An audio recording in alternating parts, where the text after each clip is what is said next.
So for this exercise, I decided to look at just one vertical, coffee shops, or more precisely, coffee shops/cafes.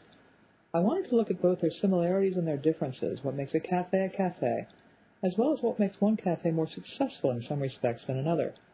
I went to two chain stores, Pete's and Starbucks, as well as the two premier cafes of the area, Cafe Baroni and Coupa Cafe, and two other interesting local cafes, Cafe Venezia, which is a high-end European-style place, and Cafe Zoe, which is very much a local neighborhood cafe.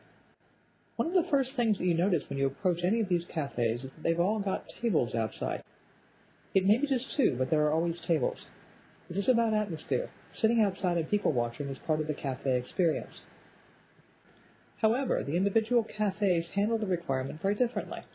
For Cafe Zoe and Pete's, it's almost cursory. There are a couple of tables outside, check done. Starbucks takes the front part of their store and turns it into a walled patio. You sit outside, but you're cut off from the bustle of the street. Coupa has a small patio, and it's so thick with tables you almost have to squeeze around them to get into the store. Oddly, this increases its charm.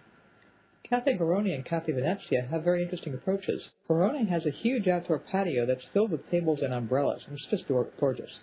Cafe Venezia is a much smaller place without a patio. They have the required two tables outside, but they've also set up the entrance to the store so that people can sit at a counter along the entryway and look out into the street. It's not quite outdoor seating, but it does project the energy of the store outside in a very appealing way. Inside the cafes, there's a real emphasis on creating a warm atmosphere. The cabinets and lower parts of the walls are often dark warm wood, and the floor may be wood or stone, but it's always a warm color. There are warm lights hanging from the ceiling. In many cases, the ceilings or upper parts of the walls are painted with a lighter but still warm color, to keep the room from becoming too cave-like. There are two exceptions here. Cafe Zoe is painted dark throughout, and it becomes, at least for me, a little repressive. Cafe Baroni uses cool colors, grays and greens, and they've got a dark ceiling. Yet Baroni is probably the most inviting cafe of them all. Well, what's going on here? To understand why Baroni works so well, you have to go back to that immense patio they have, and the great glass window that looks out onto the patio. They're both key to Baroni. When you're inside the cafe, you can't get away from that window. There are only a handful of tables more than 10 feet away from it. Everything stretches out along it.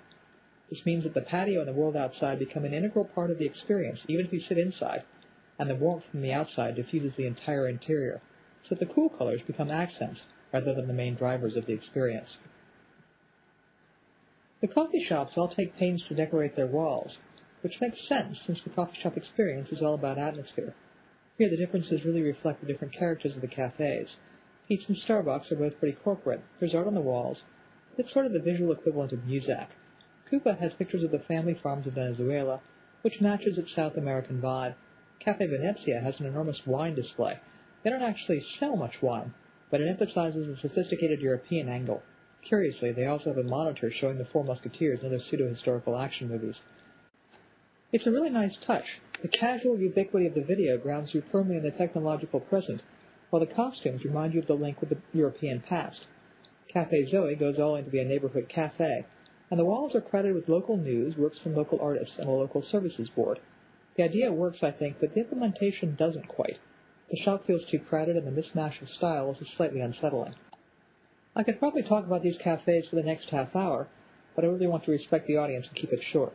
5 of these 6 cafes are professionally managed by people who have decades of experience in the restaurant/cafe business, and they all shine in their unique ways and probably make money hand over fist. The 6th one, Cafe Zoe, clearly has aspirations, but it's a much humbler place, and this is where most of the opportunities are. From a simply visual perspective, Cafe Zoe is too dark and too crowded. I love the neighborhood angle. I think the owner is right to see this as their unique advantage. But the place feels part dive bar when it should feel slightly upscale. I'd repaint it a warm, lighter color, and I'd remove about a third of the stuff that's currently on the walls and counters. My friends have also complained about the uneven food quality and service at Cafe Zoe, and while I agree that they could do better with their staff, I also suspect that customers are likely to be more forgiving if the visuals were a little more reassuringly competent, even at the expense of some of the homey